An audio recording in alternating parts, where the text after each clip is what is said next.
যখন আল্লাহ শয়তানকে বলেছিলেন,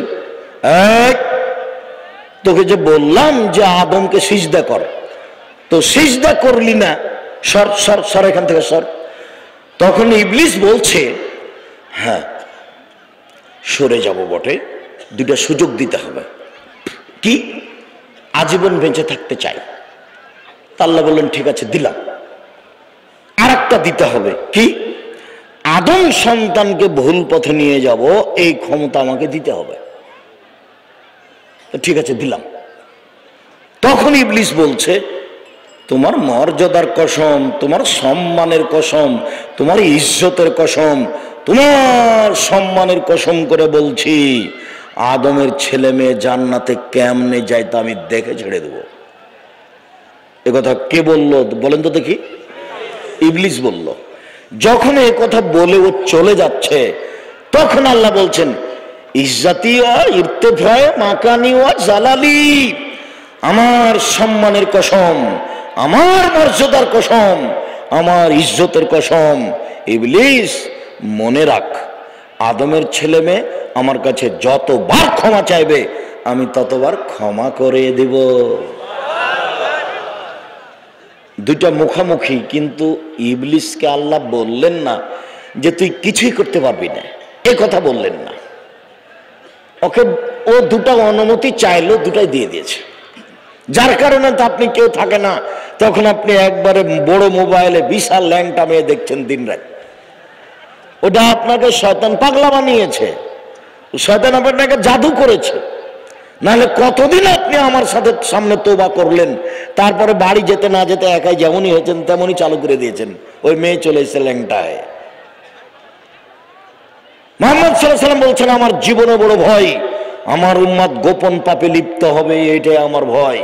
পৃথিবীর মানুষ শুনে রাখো, আমার উম্মত গোপন পাপে লিপ্ত হবে, এটাই আমার ভয়। জাতি শুনে রেখো, আমি মুহাম্মদ সাল্লাল্লাহু আলাইহি সাল্লাম বলছি, আমি বেশি আশঙ্কা করছি আমার উম্মত গোপন পাপে লিপ্ত হবে, গোসলখানায় জেনা করবে, হস্তমথন করবে, এটা আমার ভয়।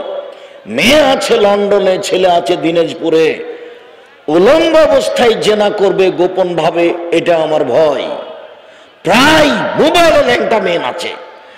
আর কিছু কিছু বাড়িতে মুরব্বি তাহাজ্জুদ পড়ে, 60 বছর 65 বছর বয়স, বিশাল টিভি আছে, রাত 3টাতে তাহাজ্জুদ পড়তে উঠেছে, উঠে আকাশের দিকে তাকিয়ে দেখে দোয়াও পড়েছে, 2 রাকাত সালাতও আদায় করেছে।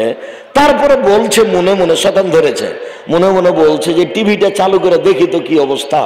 যেমন টিভি চালু করেছে, একবার টিভি ভর্তি এক ল্যাংটা মেয়ে চলে এসেছে। ও দেখতে দেখতে দেখতে দেখতে রাত পার। শয়তান ও জাদু করেছে।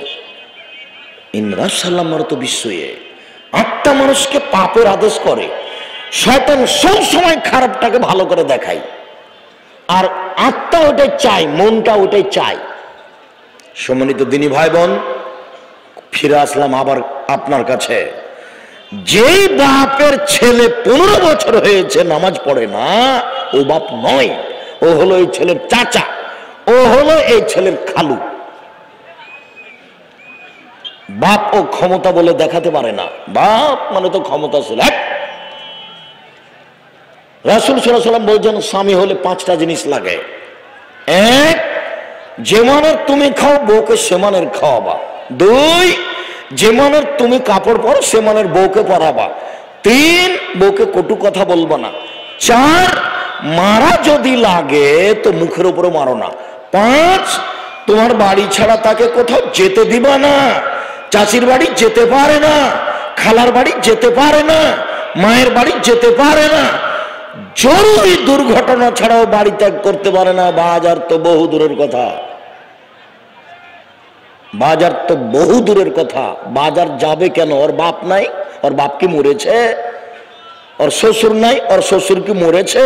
ওর স্বামী নেই, ওর স্বামী কি মরে গেছে? ওর ছেলে নাই, ওর ছেলে কি মারা গেছে? ওর দেবর নাই, ওর ভাসুর নাই, ওই একাই দুনিয়াতে থাকে। বেশরমা মহিলা বাজারে যাবে কেন? বাজারে যাবে কেন?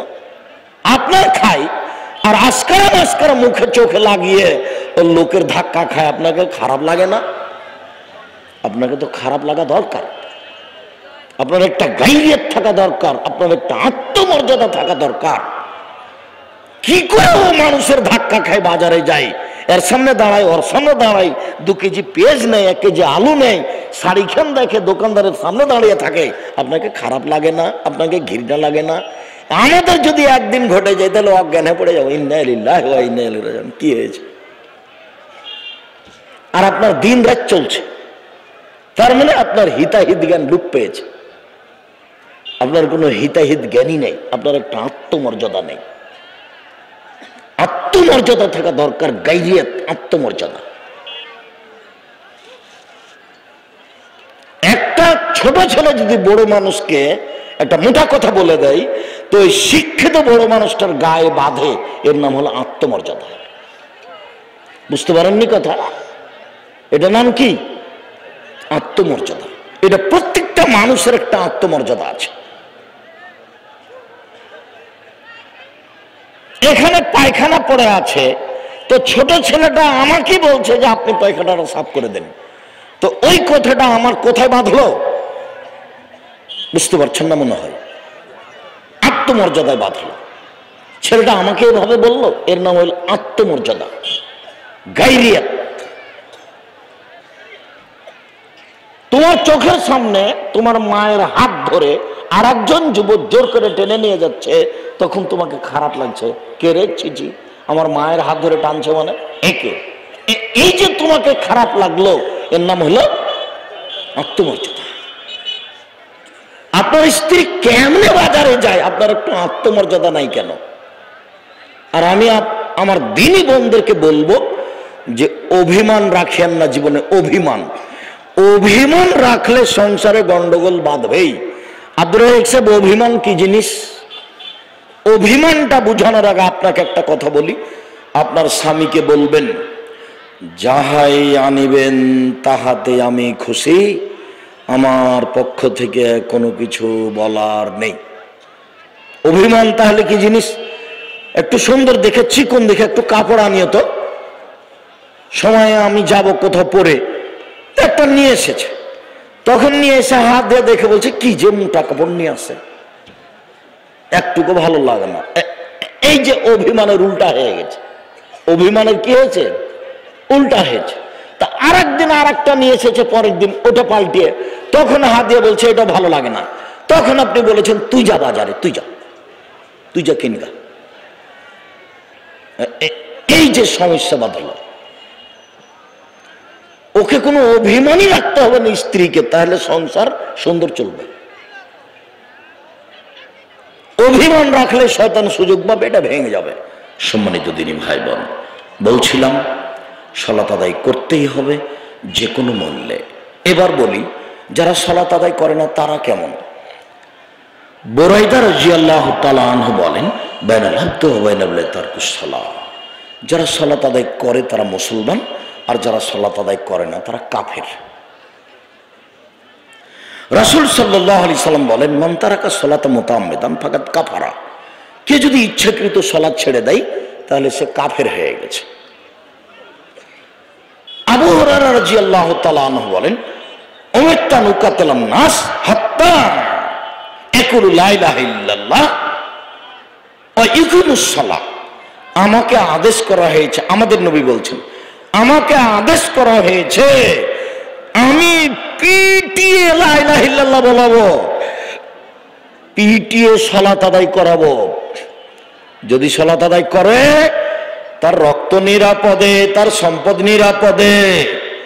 যদি সালাত আদায় না করে তাহলে অর্থ সম্পদ লুটে নেওয়া যায়। ওর রক্ত নিরাপদে নয়, ওর সম্পদ নিরাপদে নয়, ওকে আমি পিটিয়ে সালাত আদায় করাবো। এই হাদিস দিয়ে ইমাম আবু হানিফা রাহিমাহুল্লাহ সেই কালে বলেছেন, কেউ যদি অলসতা করে এক ওয়াক্ত সালাত আদায় না করে তাকে জেলখানায় বন্দি করে পিটিয়ে সালাত আদায় করাতে হবে। এই হাদিস দিয়ে সেই কালে ইমাম আহমদ ইবনে হাম্বল বলেছেন, কেউ যদি এক ওয়াক্ত সালাত আদায় না করে তাহলে তাকে কুরবানি করতে হবে, জবাই করতে হবে, হত্যা করতে হবে, বেঁচে থাকার কোনো সুযোগ নাই। বর্তমান আরবি বিদ্বানগুলো বলছিল, বসো, আপনার পাশ থেকে সাবধান, কোন লোক বা কোনো ছেলে যেন না ওঠে, খুব খেয়াল করবেন। আপনার এই 20 মিনিটের মধ্যে এত ব্যস্ততা লেগে গেল, কোনো কাজ আমাকে দেখায়েন না কিছুক্ষণ।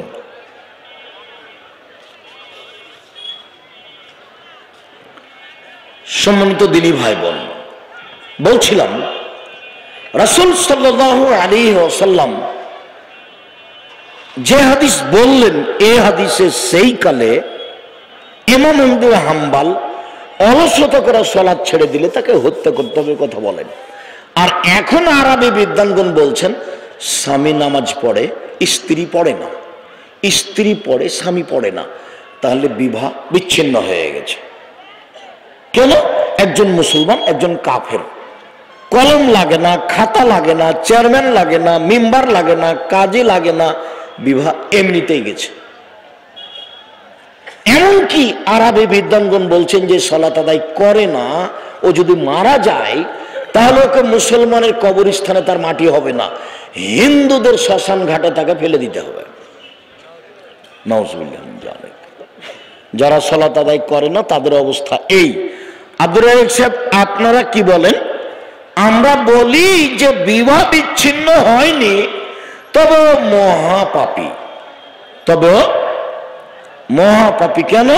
বিবাহ বিচ্ছিন্ন হয়নি কেন? ও আসলে সালাতকে অস্বীকার করে না, ও শয়তানি করে পড়ে না। গ্রামের সর্দার দিয়ে ওকে পিটিয়ে দিতে হবে, বাপকে দিয়ে ওকে পিটিয়ে দিতে হবে, তাহলে ঠিক হয়ে। সালাত তো ভিন্ন জিনিস। সৌদি আরবে যখন আজান হয় তখন টয়লেটে লাইন লাগে, টয়লেটে। আর আমাদের দেখি শহরে গাড়িতে উঠার জন্য লাইন লেগেছে। লাইন কোথায় লাগে? গাড়িতে ওঠার জন্য বা কোনো জিনিস নেওয়ার জন্য, পাসপোর্ট এ করার জন্য। আর সৌদি আরবে লাইন কোথায় লাগে বলেন তো? সালাত আজান হলে সবাই গেছে, তো সবাই কি একসাথে টয়লেট যেতে পারবে? তখন টয়লেটের লাইন লাগে, 5 ওয়াক্ত লাগে। আর আমাদের দেশে যখন আজান হয় টয়লেট একটাই আছে, তো কেউ যায় না। টয়লেটটা, মসজিদের টয়লেটটা ব্যবহারই হয়নি, কতদিন থেকে যে হয়নি, কেউ পানিও ঢালেনি। মুয়াজ্জিন এক বোকা নোংরা, ওই পায়খানার উপরে পায়খানা করে চলে আসে। যে টাকাটিও লস। আমি হলে মুয়াজ্জিনের সামনে আমি দাঁড়িয়ে রাখতাম, দাঁড়িয়ে ওকে রেখে আমি আগে টয়লেট পরিষ্কার করতাম, ভালো করে টয়লেট পরিষ্কার করে ওই টয়লেটের উপরে বালু দিয়ে, পা দিয়ে, হাত দিয়ে ডলে এমন ঝকঝকে করতাম যে দাঁত দেখা যেত। তারপর অন্য মানুষ আসতো, আমি নিজেই পারি। ওকে রেখেছেন কেন আব্দুর রাজ্জাক সাহেব? ওকে রেখেছি, এখন সব তো কাজ করতে পারি না। 250 জন শিক্ষক শিক্ষিকা কর্মচারী আছে। জামিয়া সালাফে কতজন শিক্ষক শিক্ষিকা কর্মচারী আছে? 250 জন। বেতন লাগে 30 লক্ষ। আপনাদের এটাতে মনে হয় 5 লক্ষ টাকা লাগে, আপনাদেরটাই। এখন আপনারা যে কিভাবে দিচ্ছেন আমি জানি না।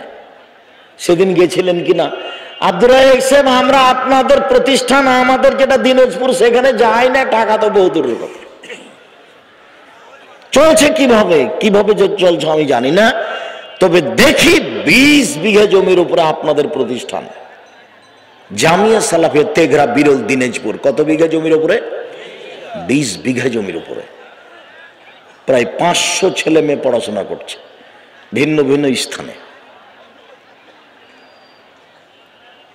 ভালো মানের শিক্ষক শিক্ষিকা কর্মচারী সবাই আছে। টয়লেট পরিষ্কার করার লোক আছে, মহিলা আছে, পুরুষ আছে, রান্না করার লোক আছে, পিয়ন আছে, সব কিছু আছে। পাহারাদার আছে, মেয়েদের পাহারাদার আছে 3 জন, ছেলেদের পাহারাদার আছে 3 জন। আপনাদেরটা ভালো চলছে, আরো ভালো চলুক। দিনাজপুরকে আমি ভালোবাসি, উত্তরবঙ্গের লোককে ভালোবাসি, তা আমরা যে যৌতুক নিই তারপরেও ভালোবাসি। যার জন্য আমি বলেছি সব কর্মচারী তোমরা লালমনিরহাট থেকে নিবা, নীলফামারী থেকে নিবা, পঞ্চগড় থেকে নিবা, ঠাকুরগাঁ থেকে নিবা। অন্য জেলা থেকে যদি নেও তো 2 দিন থাকার পরে পালিয়ে যাবে। ওরা কাজ করতে চায় না, এরা বেশি কাজ করতে চায়। সালাত আদায় করে কিন্তু রাসূলের পদ্ধতিতে করে না তখন কি হবে? সালাত আদায় করে রাসূলের পদ্ধতিতে করে না, তখনও ফেরাউনের সাথে জাহান্নামে থাকবে। যখন পদ্ধতি ফেল করেছে তখন তার সালাতই হয় না। একটা লোক মসজিদে ঢুকে 2 রাকাত সালাত আদায় করে আল্লাহ নবীকে সালাম দিল, তখন আল্লাহ রাসূল বলেন, এই সালাত আদায় করো, তুমি করনি। লোকটি আবার সালাত আদায় করলো, আল্লাহ রাসূলকে সালাম দিল, আল্লাহ রাসূল বলেন, এই তুমি সালাত আদায় করো, তুমি করনি। লোকটি আবার সালাত আদায় করে আল্লাহ রাসূলকে সালাম দিল, তখন আল্লাহ রাসূল বলেন, এই তুমি সালাত আদায় করো, তুমি সালাত আদায় করনি। তখন লোকটি বলছে, আল্লিমনি কাইফা উসাল্লি, কিভাবে সালাত আদায় করবো আমি তো জানি না, এর চেয়ে ভালো করে আদায় করতে পারবো না, আপনি আমাকে শিখিয়ে দেন।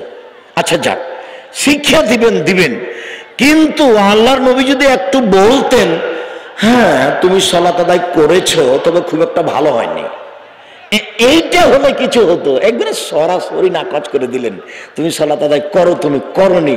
অথচ লোকটা নগদ কয়বার সালাত আদায় করলো? 3 বার। তার মানে রুকু সিজদা ঠিক হয়নি, এজন্য বাতিল। সালাত যখন বাতিল, সব আমল বাতিল। সালাত যখন আছে, সব আমল আছে। আজ থেকে নিয়ে আপনি, আপনার ছেলে, আপনার মেয়ে, আপনার স্ত্রী, এই বাড়িতে এক ওয়াক্তের জন্য কেউ বেনামাজি থাকতে পাবে না, বলেন ইনশাআল্লাহ।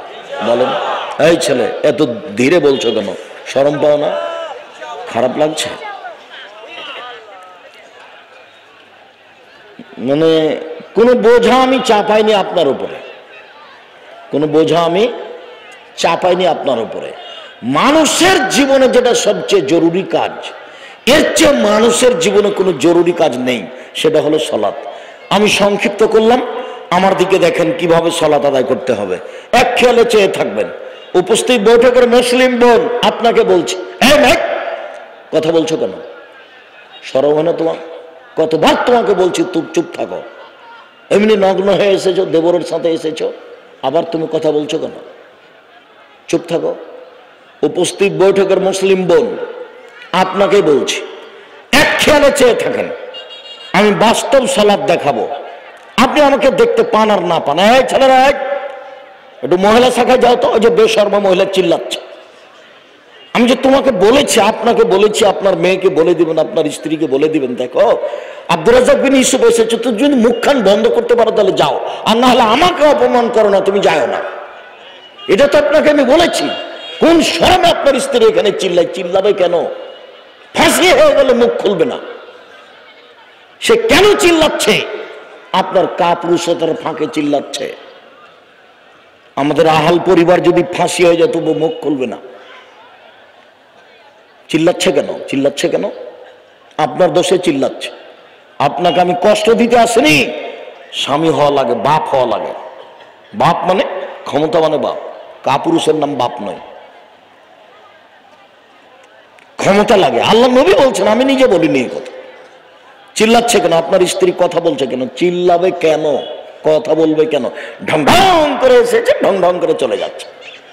দেবরের সাথে এসেছে, ভাসুরের সাথে চলে গেল গল্প করতে করতে। এ কি মুসলিম? এটি কি মুসলিম পরিবার? এটা হতে পারে? আপনাকে আমি কষ্ট দিতে আসিনি, ঘটনা আপনাকে আমি বাস্তব শোনাচ্ছি। উপস্থিত বৈঠকের দিনই মুসলিম ভাই বোন যারা আমার সামনে আছেন, যারা মিডিয়াতে অনলাইনে আমাদের সাথে আছেন, সারা বিশ্বে ভবিষ্যতে যারা আমাদের সাথে থাকবেন, সবাকে অনুরোধ করছি, দেখেন কিভাবে সালাত আদায় করতে হবে। আল্লাহু আকবার বলে সালাত আদায় করার পূর্বে জরুরি 2-1টি কথা। কেউ যদি টাকা দিয়ে টাকা নেয় তাহলে তার চলমান গতি নেই। অতএব যে দিয়েছে সেও ভিক্ষুক হবে, যে নিয়েছে সেও ভিক্ষুক হবে। আজ হোক আর কাল হোক, হবেই হবে। ও কথা আল্লাহ বলেছেন। আর সুদের ব্যাপারে যেসব ভাষাগুলি আল্লাহর নবী ব্যবহার করেছেন, তাতে আর কোনো পাপের ব্যাপারে এইরকম ভাষা তিনি ব্যবহার করেননি। জেনা খুবই খারাপ পাপ, জেনা খুবই খারাপ পাপ। ভাষাগুলি আল্লাহ নবী খারাপ ব্যবহার করেননি। মানুষকে হত্যা করা খুবই মহাপাপ, বড় পাপ, তবে ভাষা এভাবে আল্লাহ রাসূল ব্যবহার করেননি। সুদের ব্যাপারে বলছেন মায়াকুল দিরহাম রেবা ইয়ালাম আসাদ্দু মিন সাত্তাতি ওয়া সিলাসিনা জিনিয়া। কেউ যদি জেনে শুনে 1 টাকা সুদ খায়, 36 বার জেনা করে যত পাপ হবে, 1 টাকা সুদ খেলে তার চেয়ে বেশি পাপ হবে। এইভাবে ভাষা কোন পাপের সাথে নেই। তারপরে বলছেন আর রিবা সাবুনা জুজান, সুদের পাপের 70টি ভাগ আছে, বড় থেকে ছোট, ছোট থেকে বড়। সবচেয়ে ছোটটা হলো মার সাথে জেনা করলে যেমন পাপ হয়, কোন পাপের সাথে এরকম ভাষা নেই। তারপর আল্লাহ রাসূল বলছেন কেউ যদি সুদ খায় তাহলে তাকে রক্তের নদীতে ফেলে দিয়ে তার মুখের উপরে পাথর মেরে তার মুখখানাকে ভেঙে দেওয়া হবে। কোন পাপীকে রক্তের নদীতে ফেলে পিটানো হবে না, কোন পাপী নাই এমন দুনিয়াতে। সে জেনা হোক, চুরি হোক, ডাকাতি হোক, মাকে গালি হোক, শিরক হোক, যেটাই হোক না কেন, এমন কোন পাপী দুনিয়াতে নেই যে পাপীকে রক্তের নদীতে ফেলে দেয়। নদীতে শুধু রক্ত, ও তো ফেলে দিয়ে তার মুখকে ভেঙে দেওয়া হবে পাথর দিয়ে, তার নাম হলো সুদ।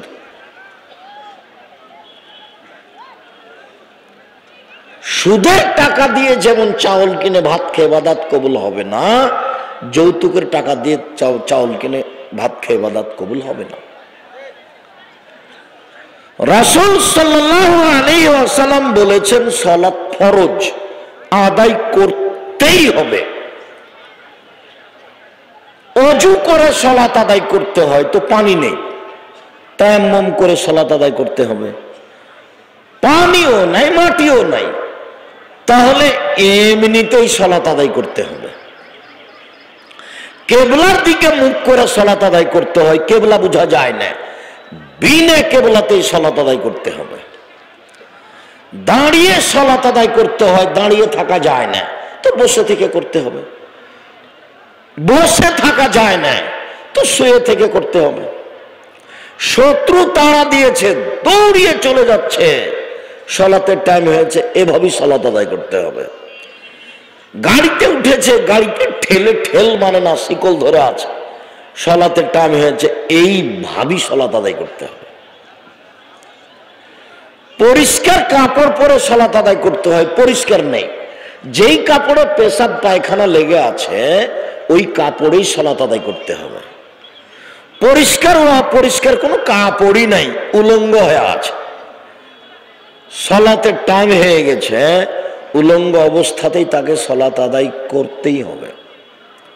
তাতে আমরা কথার কথা বলেছি, ইরাকে, আফগানিস্তানে, মুসলিম দেশে মার্কিন সৈন্য ঢোকে মুসলিম মহিলাদেরকে উলঙ্গ করে চোখের সামনে হাঁটতে বাধ্য করে। এই সময়ে যদি নামাজের টাইম হয়ে যায় তাহলে মুসলিম মহিলাকে মার্কিন সৈন্যের সামনে উলঙ্গ অবস্থাতেই নামাজ পড়তে হবে, পড়তেই হবে। সালাত এমন একটা ব্যতিক্রম ইবাদত যে কোনো সমস্যা বুঝে না। হজ বুঝে, সামনে বছর যায়েন, এবছর যায়েন না, কোনো সমস্যা নেই। রোজা সিয়াম বুঝে, আপনি অসুস্থ এখন করিয়েন না, পরে করিয়েন, কোনো সমস্যা নেই। যাকাত তো 2 মাস পরে দেন, সমস্যা নেই। যাকাতটা 2 মাস আগে দিয়ে দেন, সমস্যা নেই। ওয়াবাক সালাত নামাজ যে কোনো সমস্যাই বুঝে না, মানে কোন নিয়ম কানুন সমস্যা কিছুই বুঝে না যে ইবাদত, তার নাম হলো সালাত। আমাদের ভাষায় তার নাম হলো নামাজ। যার কারণে রাসূল সাল্লাল্লাহু আলাইহি ওয়াসাল্লামের কথাটা আমি বলেছি, আল্লাহ নবী বলছেন মাউরু আওলাদাকুম বিসসালাত সাবেসিনা, ছেলে মেয়েকে সালাত আদায় করতে বলো যখন তার বয়স 7 বছর। ওয়াদরিবুহুম আলাইহা আবনাসিনা, 10 বছর বয়সের ছেলে মেয়ে সালাত আদায় না করলে পিটিয়ে করাও। 15 বছর বয়স হয়ে গেছে সালাত আদায় করে না, তার বাপ বেঁচে আছে, এই কথা মিথ্যে। এখানে যারা বসে আছেন, আপনার ছেলে নামাজ পড়ে না, আপনি তার বাপ, আমি আব্দুর রাজ্জাক বিন ইউসুফ না করে দিলাম, আপনি তার চাচা, আপনি তার খালু, আপনার ক্ষমতা নাই, আপনার 14 গোষ্ঠীর ক্ষমতা নাই আমার সামনে আপনি ওই ছেলের বাপ বলে স্বীকৃতি দিতে পারেন, অসম্ভব। আপনার মতো কাপুরুষের বিবাহ করা ঠিক হয়নি। আপনি একটা কাপুরুষ, আপনি একটা ঘৃণিত পুরুষ। আপনাকে আল্লাহর নবী বিবাহ করতে নিষেধ করেছে। আল্লাহর নবী বলেছেন, ইয়া মাশারা শাবাব, ও যুবক দল যারা তোমরা বিবাহ করতে চাচ্ছ, ক্ষমতা থাকলে করবা বিবাহ। ক্ষমতা এক, পিঠের চামড়া তুলে দেবো। সালাত আদায় হয়েছে, দাঁত ভেঙে দেবো একবারে। সালাত আদায় করেছো? স্ত্রীকে বলো, এক কোথায় গেছিলে তুমি?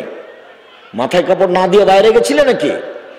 এরকম দৃশ্য কোনোদিন দেখলে পিঠের চামড়া তুলে দেবো। আমি তোমার স্বামী বলছি, মনে রেখো। তুমি ঘর দিয়েছি, বাড়ি দিয়েছি, টিউবওয়েল দিয়েছি, পেশাবখানা করেছি, পায়খানা করেছি, সব বাড়িতে রেখেছি। ভবিষ্যতে যদি কোনোদিন শুনি তুমি বাড়ির বাইরে গেছিলে, পিঠের চামড়া তুলে দাও, আমি তোমার স্বামী বলছি। স্বামী মানে ক্ষমতা।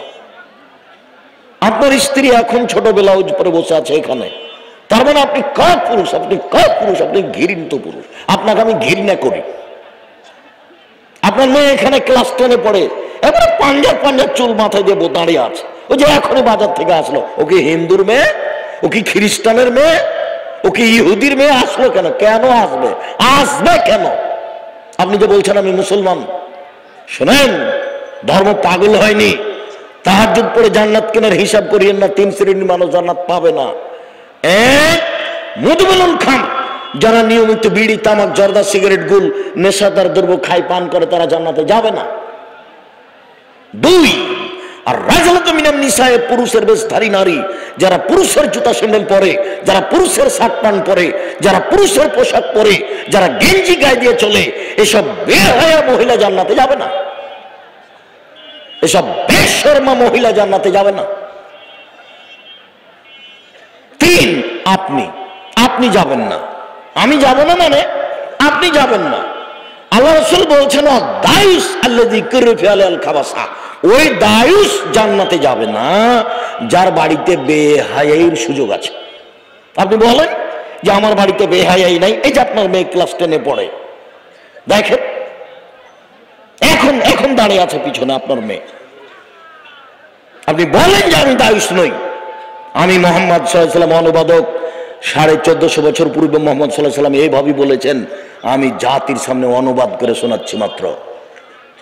আর যেটা বলার গতি আছে সেটা আরো শক্ত হওয়া দরকার, কিন্তু আমার গতিটা আমি সামলাতে পারি না। এর চেয়ে শক্ত হওয়া দরকার।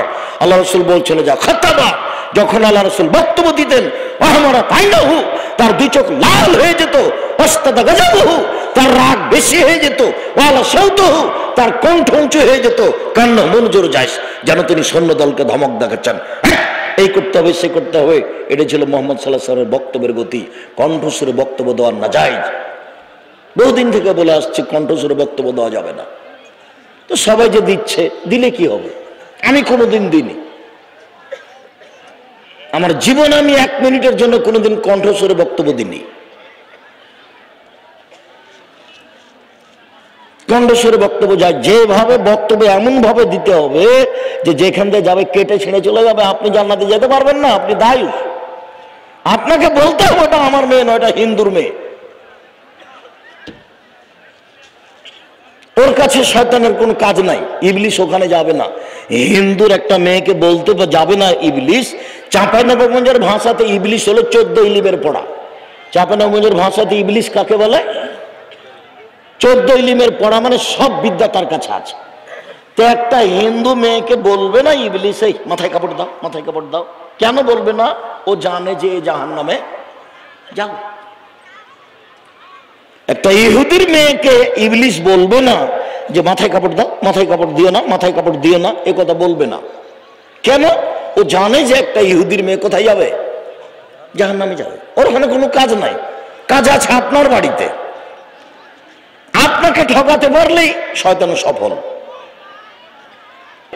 আল্লাহর ভয়ে 1 ফোঁটা চোখের পানি আল্লাহর কাছে অনেক প্রিয়, অনেক অনেক অনেক বেশি প্রিয়।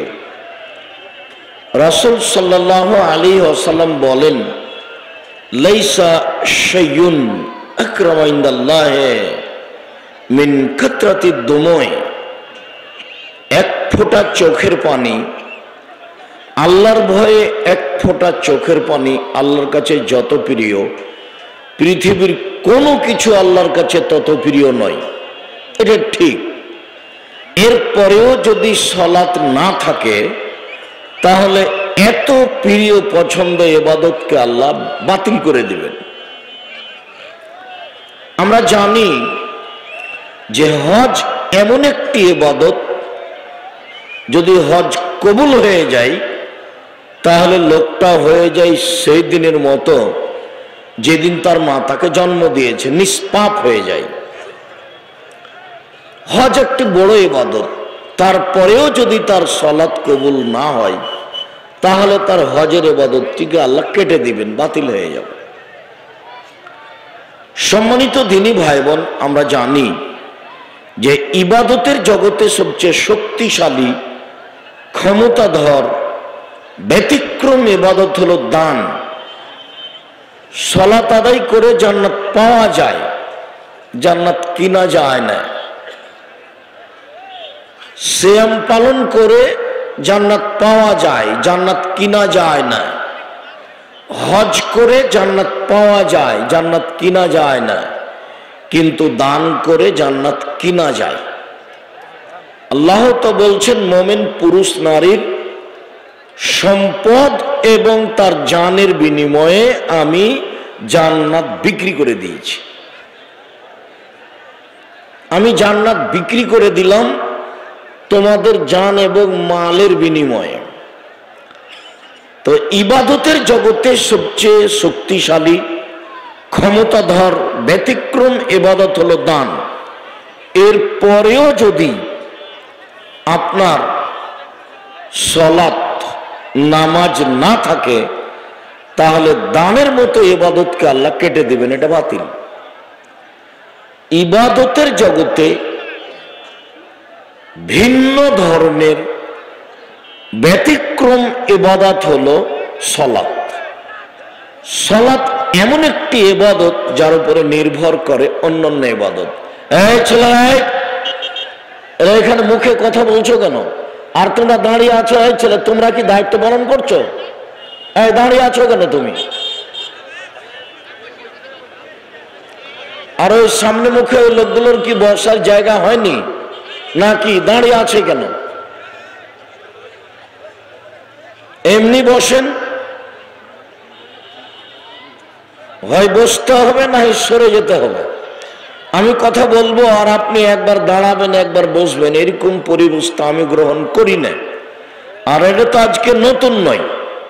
কাজে আপনাকে আমি অনুরোধ জানাচ্ছি, অল্প কিছু সময় ভদ্রতা বজায় রেখে চুপচাপ গুরুত্বপূর্ণ কথা শোনার চেষ্টা করেন। উপস্থিত বৈঠকের মুসলিম বোন, আপনাকে বলছি, আপনার গায়ের উপর দিয়ে যদি আর একজন চড়ে চলে যায় তবু আপনি মুখ খুলবেন না, চুপচাপ আপনি বসে থাকবেন। আপনার জন্য এসেছি, অনেক কষ্ট করে এসেছি, আবার অনেক কষ্ট করে দীর্ঘ পথ অতিক্রম করে যাব এবং সকালে ক্লাস নেব ইনশাআল্লাহ। মর্মে আপনাকে অনুরোধ করছি যে যেখানে আছেন বসে থেকে আলোচনা শোনার চেষ্টা করুন। এই ছেলেরা, তোমরা এখানে দায়িত্ব পালন করো তো আমার চোখের সামনেটা দেখো তো, তোমরাই কি দাঁড়িয়ে আছো নাকি? সামনে থাকো, তোমরা লোকজন আছো তো কেউ? সম্মানিত দ্বীনী ভাই বোন, আনাস রাদিয়াল্লাহু তাআলা আনহু বলেন, রাসূল সাল্লাল্লাহু আলাইহি ওয়াসাল্লাম বলেছেন, আউয়ালু মা ইসআলু বিহিল আবদু ইয়াউমাল কিয়ামাহ সালাহ। বিচারের মাঠে প্রথমে যেটা মানুষকে জিজ্ঞাসা করা হবে সেটা হলো সালাত, নামাজ। ফাইন সালাহাত সালাহাহু সায়রা আমালিহি, যদি তার সালাত টিকে যায় সব ইবাদত টিকে যাবে। ওয়াইন ফাসাদাত ফাসাদা লাহু সাইরু আমালিহি, যদি তার সালাত না টিকে, যদি সালাত না থাকে, তাহলে তার সব ইবাদত বাতিল হবে। এ কথা মুহাম্মদ সাল্লাল্লাহু আলাইহি সাল্লাম বলেন। আমরা আজকের আলোচনার শুরু থেকে নিয়ে শেষ পর্যন্ত সালাত ব্যবহার করব, নামাজ নয়। আমরা নামাজ শব্দটা ব্যবহার করব না, সালাত শব্দটা ব্যবহার করব। এই জন্য যে সালাত শব্দটি কোরআনেও আছে, হাদিসেও আছে। নামাজ শব্দটি কোরআনেও নেই, হাদিসেও নেই। সিয়াম শব্দটি কোরআনেও আছে, হাদিসেও আছে। রোজা শব্দটি কোরআনেও নেই, হাদিসেও নেই। জাহান্নাম শব্দটি কোরআনেও আছে, হাদিসেও আছে। দোজখ শব্দটি কোরআনেও নেই, হাদিসেও নেই। জান্নাত শব্দটি কোরআনেও আছে, হাদিসেও আছে। বেহেশত শব্দটি কোরআনেও নেই, হাদিসেও নেই। আল্লাহ শব্দটি কোরআনেও আছে, হাদিসেও আছে। খোদা শব্দটি কোরআনেও নেই, হাদিসেও নেই। তো চলছে কিভাবে? এমনিতেই চলছে। কেননা চলন্ত ধর্মই ধর্ম, সঠিকটা তো আর মানুষের কাছে ধর্ম নয়। সঠিকটা কেউ বললেই জনগণ বলবে এতদিন কি তাহলে মানুষ ভুল করেছে, মানে আরো তার পাল্টা আপত্তি, যার কারণে হকটা মানুষ সমাজে ছড়ায় নেয়, মিথ্যাই ছড়িয়ে থাকে।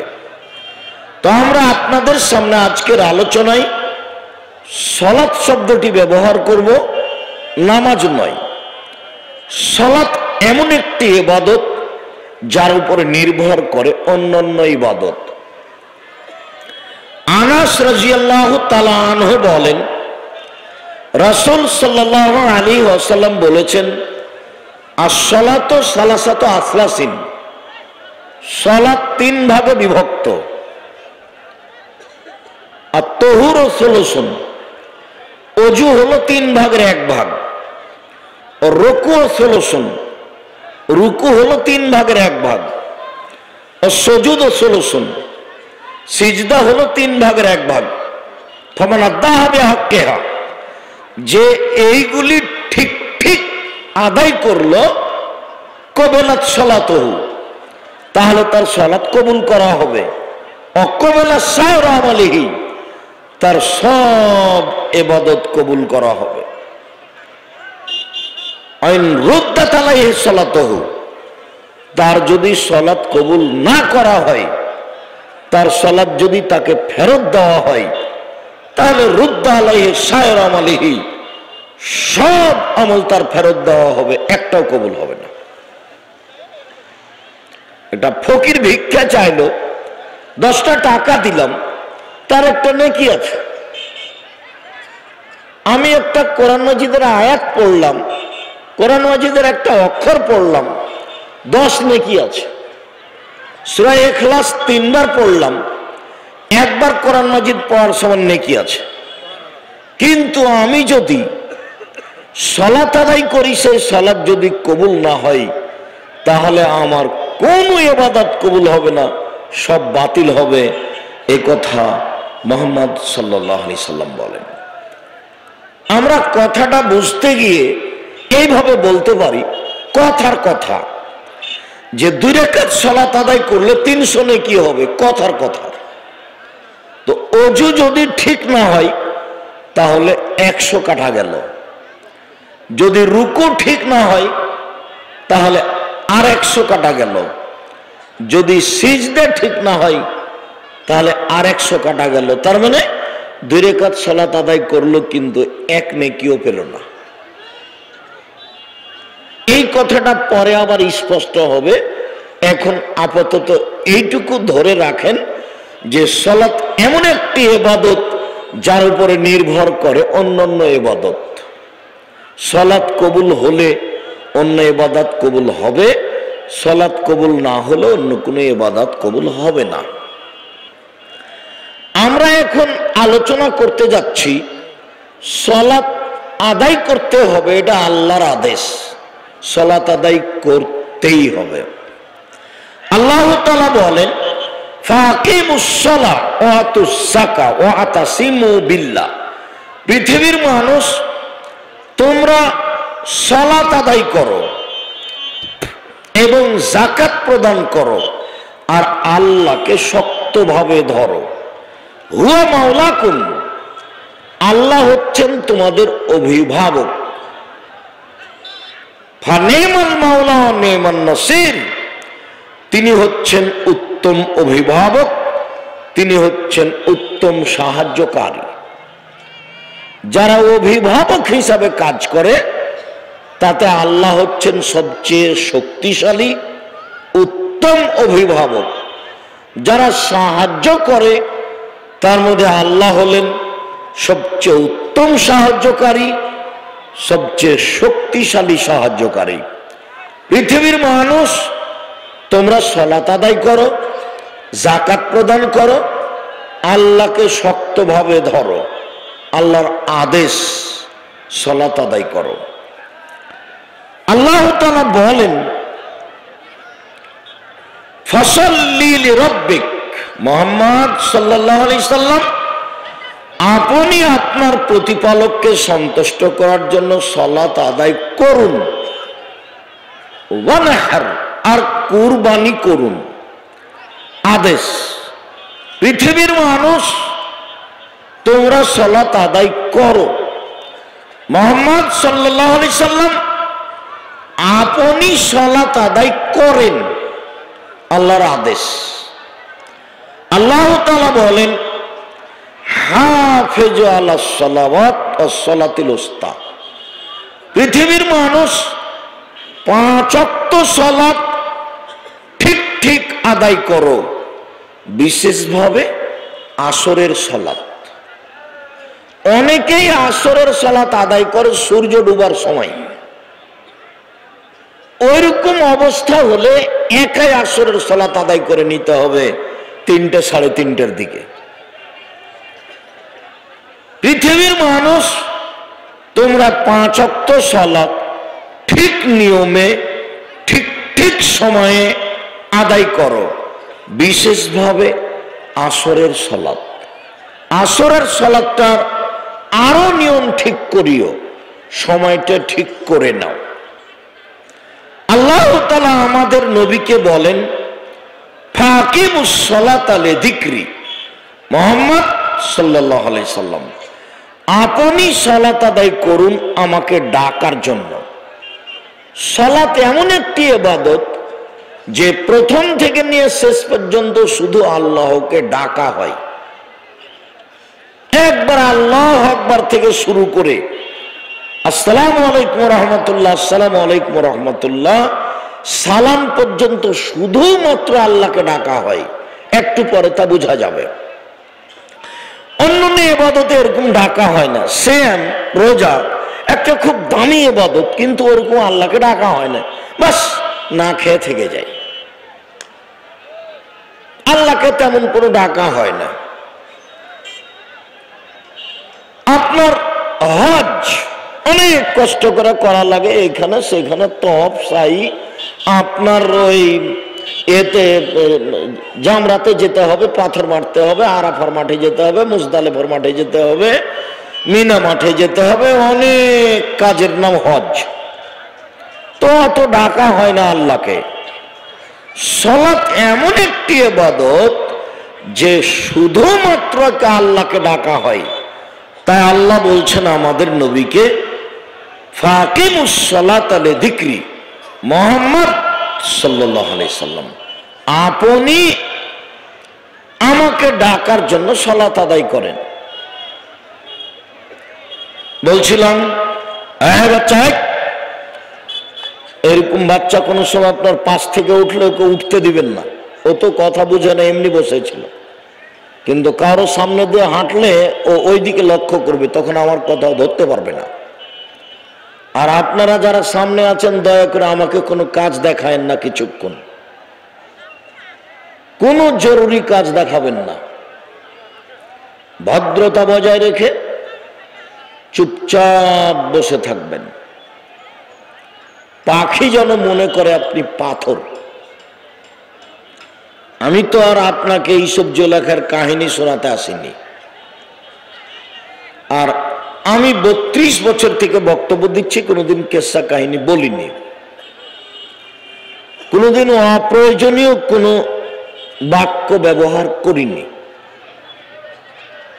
কোনোদিন কোনো মাযহাবকে নিয়ে কথা বলিনি, কোনোদিন কোনো সরকারকে নিয়ে কথা বলিনি, কোনোদিন নিজের পরিচয়টাও দিইনি। মানুষ যখন চাপ দিয়ে বলেছে যে বিজ্ঞাপন পোস্টারে আপনাদের নাম লিখবো, তো কি লিখবো, তখন আমি বলেছি আমার নাম আব্দুর রাজ্জাক আর আমার বাপের নাম ইউসুফ, বাপ বেটা মিলে আব্দুর রাজ্জাক বিন ইউসুফ। এর চেয়ে বেশি আমি বলিনি। 32 বছর আমি কোনোদিন মানুষের কাছে পথ খরচ পাথেও চাইনি। আপনাকে আমি অনেক ভালোবাসি, ভালোবাসার সুবাদে এসেছেন, আপনার শুকরিয়া আদায় করি, জাযাকুমুল্লাহ খাইর। আর কেউ এখন দোকানপাটে বসে গল্প করবেন না। আপনি দোকানে বসে এখন গল্প করছেন কি করে? আপনার একটু লজ্জা হয় না? আপনার একটু শরম হয় না? আপনার একটু হায়া হয় না? আপনার একটু মানবতা নেই? আপনার একটা ইতস্তবোধ নেই? আপনি এখন দোকানে বসে কেমনে গল্প করেন? আপনার কি সামান্যতম লজ্জা নেই? আপনার কি সামান্যতম হায়া নেই? আপনার কি সামান্যতম মানবতা বোধোদয় নেই? আর আপনি তো মুসলমান, হিন্দু হলে আসতে হবে। হিন্দু এখন দোকানে বসে গল্প করতে পাবে না, আমি তার কিছু না কিছু উপকার করবই করব। আপনি কোন সাহসে মুসলমান হয়ে দোকানে বসে এখন গল্প করছেন? আপনার একটু লজ্জা হয় না কেন? আপনার একটু হায়া হয় না কেন? আপনার একটু শরম হয় না কেন? দোকানে বসে আছেন, ল্যাংটা মেয়ে নাচছে, খারাপ লাগে না একটু? আপনি মুসলমান নন, আপনার বাপ মুসলমান নয়, আপনার মা মুসলমান নয়। বুঝেও বুঝে না ওরা, অন্তর আছে বুঝে না, দেখেও দেখে না ওরা, চক্ষু আছে দেখে না, শোনেও শোনে না ওরা, কান আছে শোনে না। উলায়েকা কালানাম, তারা পশু প্রাণীর মতো, তারা গরু ছাগলের মতো, তারা কুকুর শ্রেণীর মতো, বালু মাজাল বরং তার চেয়ে খারাপ। এইরকম আচরণের লোককে আল্লাহ বলছে যে এরা কুকুর শ্রেণীর চেয়ে খারাপ। আমি বলিনি। আমি আব্দুর রাজ্জাক বিন ইউসুফ 32 বছরে কোনোদিন অপ্রয়োজনীয় বাক্য বলিনি। আপনাকে খুব সাবধান করছি, আপনি সাবধান হন। আমি এসেছি, আপনি কেন, আপনার বাপ মা আত্মীয় স্বজন চাচা চাচি পুরো বংশ এসে বসে থাকবেন, গোটা গ্রামবাসী এসে বসে থাকবেন, আপনার কিছু না কিছু আমি উপকার করবই করবো ইনশাআল্লাহ। সম্মানিত দিনী ভাই বোন, অত্র আয়াতগুলিতে বোঝা যায় যে আল্লাহ সালাত আদায়ের জন্য আদেশ করেন। আব্দুল্লাহ ইবনে উমর বলেন, বনিয়াল ইসলাম আলা খামসিন, ইসলামের ভিত্তি হলো 5টা, ইসলামের স্তম্ভ খুঁটি হলো 5টা। যে কোনো একটা ভেঙে গেলে ইসলাম ভেঙে যাবে, ধর্মটা ভেঙে যাবে। এক, এই বলে সাক্ষ্য দেওয়া যে আল্লাহ ছাড়া কোনো মাবুদ নেই, এই বলে সাক্ষ্য দেওয়া যে মোহাম্মদ আল্লাহ রাসূল, এটা 1 নাম্বার খুঁটি, এটা 1 নাম্বার স্তম্ভ। এই বলে সাক্ষ্য দেওয়া যে আল্লাহ ছাড়া কোনো মাবুদ নেই। এইটা সৌদি আরবের লোক বুঝেছিল, ভারত বাংলাদেশ পাকিস্তানের লোক বুঝে না। যে আমি সাক্ষ্য দিচ্ছি আল্লাহ ছাড়া কোনো মাবুদ নাই, এর মানে কি? এর মানে হলো যে যমজ কলা, জামা কলা খেলে যমজ সন্তান হবে, এই কথা বলা যাবে না। এর মানে হলো যে আমি যে কথা বললাম টিকটিকি টিকটিক করলো, আমি সত্য বলেছি, এটা বলা যাবে না।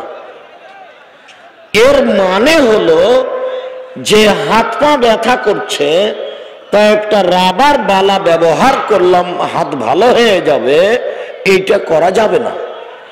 আমি সাক্ষ্য দিচ্ছি আল্লাহ ছাড়া কোনো মাবুদ নাই, এর মানে হলো অষ্টাধাতুর আংটি হাতে দেওয়া যাবে না। আমি সাক্ষ্য দিচ্ছি আল্লাহ ছাড়া কোনো মাবুদ নাই, এর মানে হলো কোমরে, হাতে বা গলায় কোথাও মাদুলি তাবিজ ব্যবহার করা যাবে না। আমি সাক্ষ্য দিচ্ছি আল্লাহ ছাড়া কোনো মাবুদ নেই, এর মানে হলো জন্ম দিবস, মৃত্যু দিবস কোনো দিবস পালন করা যাবে না, করলে এটা কেটে যাবে।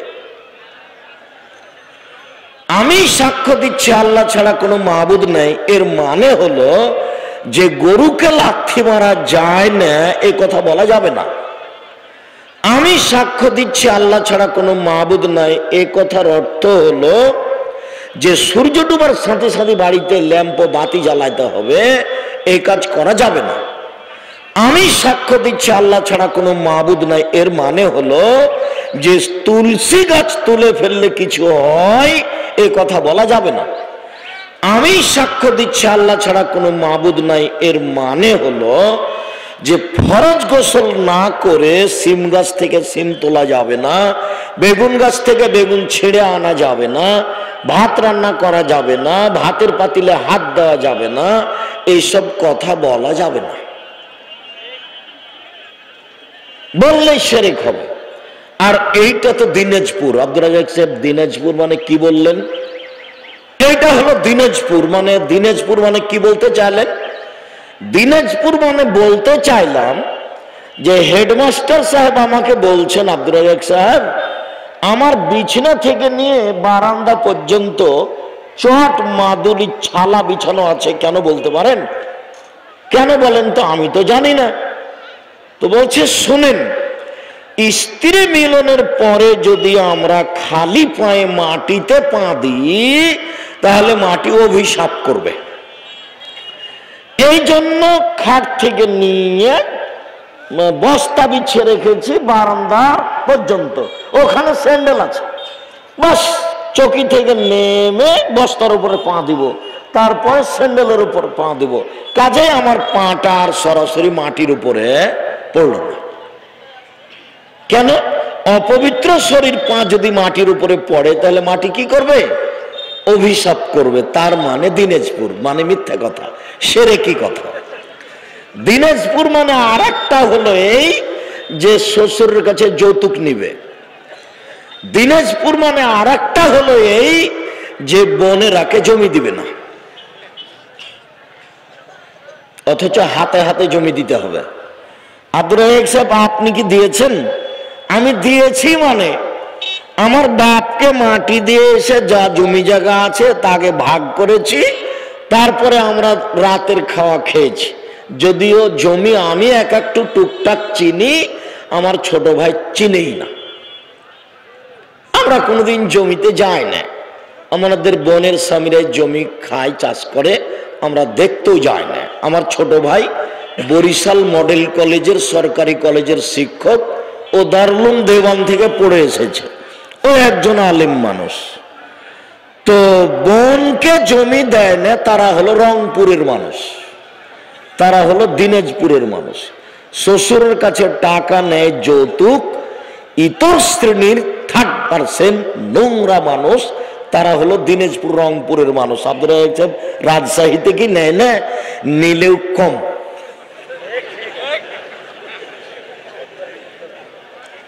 একেবারে ইতর শ্রেণীর মানুষ এরা। ওকে ভিক্ষে করে খেতে বলেছি অনেক দিন থেকে, যে শ্বশুরের কাছে টাকা না নিয়ে বাপ বেটা মিলে ভিক্ষা চাও মানুষের কাছে। আর যৌতুক যদি নিয়ে থাকো শ্বশুরের কাছে টাকা, 24 ঘন্টার ভিতরে টাকা ফেরত দিবা। খাট খাটলা চৌকি বাক্স সাইকেল মোটর সাইকেল সব ফেরত দিতে হবে, সন্ধ্যা হতে হতে দিয়ে দিতে হবে, একটা রাখা যাবে না।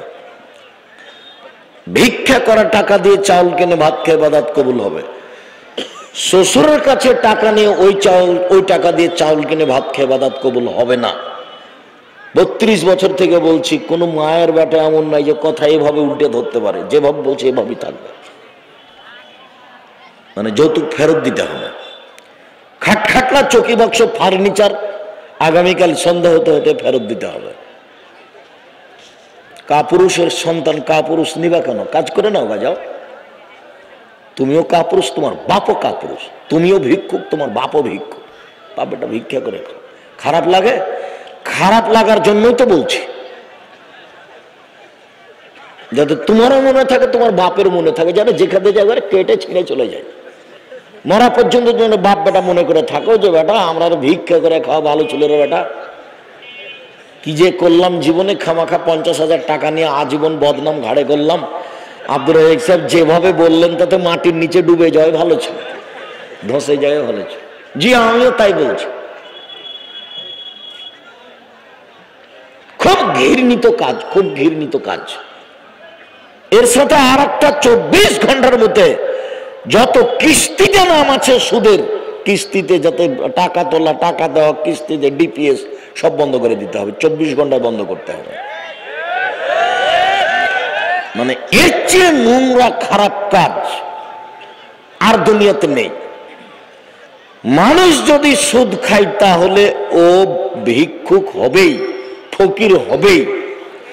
আমি বিষয়টা বুঝতে পারতাম না, তো আব্দুল্লাহ একদিন বলছে বক্তব্যে যে টাকাকে তার চলমান গতিতে চলতে দিতে হবে, নইলে মানুষ ভিক্ষুক হয়ে যাবে। চলমান গতি কি? টাকা বিনিময় ছাড়া ব্যবহার হতে জানে না। টাকা মানে বিনিময়। আমি 1 কেজি কপি নিলাম, তাই তো তোমাকে টাকা দিলাম। তো তুমি আমার কাছ থেকে টাকাটা কি দিয়ে নিলে? কপি দিয়ে। পেশাব পায়খানার কাজ থাকলে সেরে আসেন। কেন? পেশাব পায়খানা অবস্থায় সালাত আদায় করতে নিষেধ করা আছে। পেশাব পায়খানার চাপ আছে, তখন সালাত আদায় করা হবে না। সম্ভব হলে দাঁত পরিষ্কার করে নেবেন। পেশাব পায়খানায় বসার সময় বলবেন বিসমিল্লাহ আল্লাহুম্মা নাউযু বিকা মিনাল খুবুসি ওয়াল খাবাইস। বিসমিল্লাহ যদি বলেন তো শয়তানের লজ্জা স্থান দেখতেই পাবে না, কানা হয়ে গেছে। আর যদি বিসমিল্লাহ না বলেন তো লজ্জা স্থান দেখতে পাবে কিন্তু ক্ষতি করতে পারবে না। আর জিন শয়তান সবসময় টয়লেটে থাকে, যার জন্য বলে যে অমুক গাছের নিচে পেশাব করতে বসেছে, তখন তাকে জিনে ধরে নিয়েছে। যেখানে পেশাব পায়খানা থাকে, পায়খানা থাকে, কয়লা থাকে, সেখানে জিন থাকে। ওদের ওটাই খাদ্য। পায়খানা, গোবর, কয়লা এটা হলো তাদের খাদ্য, হাড় হাড্ডি। ভালোটুকু মানুষ খেলো, খারাপটুকু শয়তান খেলো। এইভাবে দুনিয়া করা আছে। তো আপনি যদি বলেন বিসমিল্লাহ আল্লাহুম্মা নাউযু বিকা মিনাল খুবুসি ওয়াল খাবাইস, তাহলে শয়তান আপনার লজ্জা স্থান দেখতেই পাবে না, ক্ষতি তো বহু দূরের কথা। আর যদি বিসমিল্লাহ ছাড়া বলেন তাহলে দেখতে পাবে, ক্ষতি করতে পারবে না। পেশাব পায়খানা শেষ হয়ে গেল, তখন গোফরানাকা, পবিত্রতা অর্জন করে উঠে যান। গোফরানাকা একবার বলবেন। টয়লেটে পেশাব পায়খানায় বসেছেন, বসা থেকে নিয়ে উঠা পর্যন্ত কোনো জিকির চলবে না। এখন উঠে গেছেন, পরিষ্কার ঝকঝকে টয়লেট, আপনি বিসমিল্লাহ বলে ওযু করেন, কোনো সমস্যা নেই। যে টয়লেটের ভিতরে, যে টয়লেটের ভিতরেও বলা যাবে, তো যাবে না কখন? যতক্ষণ পর্যন্ত পেশাব পায়খানা চলছে ততক্ষণ পর্যন্ত কিছু বলা যাবে না। না, কথা মনে হয় বুঝাতে পারলাম না। কথা কি স্পষ্ট হয়েছে? এইবার আপনি উঠে আসেন, পানি দিয়ে পবিত্রতা অর্জন করেন। এই ছেলে, এটা খুব ভালোভাবে খেয়াল করো। কি দিয়ে পবিত্রতা অর্জন করতে হবে? পানি দিয়ে। তারপরে হাতটা মাটিতে বা সাবানে মেজে ধরে নিতে হবে, এটাই নিয়ম। যদি পানি না থাকে তাহলে ঢেল টিস্যু পেপার। আগে ঢেল টিস্যু পেপার পরে পানি, এটা মিথ্যা কথা। আগে ঢেল টিস্যু পেপার পরে পানি, এটা কি? এটা মিথ্যা কথা, এটা চলবে না, এটা বাতিল। শুধু পানি দিয়ে পবিত্রতা অর্জন করতে হবে। পানি যখন নেই তখন ঢেল টিস্যু পেপার দিয়ে পবিত্রতা অর্জন করতে হবে। ঢেল টিস্যু পেপার নিয়ে 40 কদম হাঁটতে হবে, এটা বেহায়াই। খক খক করে কাশা, এটা বেহায়াই। পায়ের উপরে পা তুলে চলা, এটা বেহায়া। এগুলো শরীয়ত নয়। এত অপছন্দ কাজ শরীয়ত হতে পারে না। আপনি যে ঢেল নিয়ে 40 কদম হাঁটছেন পবিত্রতার জন্য, তো আপনার স্ত্রীকে 40 কদম ঢেল নিয়ে হাঁটতে হবে না? তাহলে আপনি একাই জান্নাতে যেতে চান, মহিলা যাবে না? আচ্ছা, মহিলা যদি একটা ঢেল নিয়ে 40 কদম হাঁটে তো পুরুষকে কেমন লাগবে? তো পুরুষকে যেমন লাগবে, পুরুষও যখন একটা ঢেল নিয়ে হাঁটবে তখন মহিলাকে তেমনই লাগে। আমি বুঝাতে পারলাম না মনে হয়, কেননা দুইজনই পুরুষ নারী মুখামুখি একই বস্তু, এর মুখামুখিও, কাজে এই কাজ শরীয়তে কখনো জায়েজ হতে পারে না। ঢের টিস্যু পেপার নিয়ে সেখানে বসে থাকেন, না হলে সেখানেই দাঁড়ান ওইদিকে মুখ করে, দিয়ে একটা পর্যায়ে ছেড়ে চলে আসেন। পবিত্রতা অর্জন সুন্দর করে করবেন, সুন্দর করে অজু করবেন। অজু করার পরে যদি বলেন আল্লাহুম্মা জাল্লি মিনাত তাওবিন ওয়াজাল্লি মিনাল মুতাতাহিরিন, নেকি হবে। কি নেকি হবে তা আল্লাহ রাসূল বলেননি। আর যদি বলেন আশহাদু আল্লা ইলাহা ইল্লাল্লাহু ওয়াহদাহু লা শারীকা লাহু ওয়া আশহাদু আন্না মুহাম্মাদান আবদুহু ওয়া রাসূলুহু, তাহলে জান্নাতের সব দরজা খুলে দেওয়া হয়েছে। আজ থেকে ওযু করলে কোনটা বলবেন? আশহাদু আল্লা ইলাহা ইল্লাল্লাহু ওয়াহদাহু লা শারীকা লাহু ওয়া আশহাদু আন্না মুহাম্মাদান আবদুহু ওয়া রাসূলুহু। আমরা তো চাঁপাইনবাবগঞ্জ গ্রামের মানুষ, আমার চাচা আমাদেরকে দোয়া মুখস্থ করাইতো। ওযু শেষের দোয়া, ওযু শেষে এই দোয়া পড়তে হয়, আল্লাহুম্মা জাল্লি মিনাত তাওয়াবিন ওয়াজআলনি মিনাল মুতাতাহিরিন। কোনদিন আমাদেরকে এটা বলে দেননি যে আশহাদু আল্লা ইলাহা ইল্লাল্লাহু ওয়াহদাহু লা শারীকা লাহু। উনি জানতেন কিনা আল্লাহই ভালো। ওটাতে নেকি হবে, কি নেকি হবে তা আল্লাহ রাসূল বলেননি। তো আমি যেটা বললাম সেটা সবারই মুখস্থ আছে। কি বলতে হবে? আশহাদু আল্লা ইলাহা ইল্লাল্লাহু ওয়াহদাহু লা শারীকা লাহু ওয়া আশহাদু আন্না মুহাম্মাদান আবদুহু ওয়া রাসূলুহু। বুখারী মুসলিমের হাদিস, জান্নাতের সব দরজা খুলে গেছে। আমি এই কথা বলিনি, এই কথা মুহাম্মদ সাল্লাল্লাহু আলাইহি ওয়াসাল্লাম বলেছেন। এদিকে দেখেন, আল্লাহু আকবার। দুই পায়ের মাঝে ফাঁকা রাখবেন, শরীরের ভারসাম্য বজায় রাখতে যতটুকু লাগে। মহিলা বৈঠকে চাঁপাইনবাবগঞ্জে বলেছে, বুবু নামাজে যখন দাঁড়াবা বুবু, তো দুই পায়ের গোড়ালিকে জমা করে নিও বুবু। দুই পায়ের গোড়ালি যদি ফাঁকা রাখো বুবু, তাহলে লজ্জা স্থানের যোগাযোগ বুবু মাটির সাথে হবে।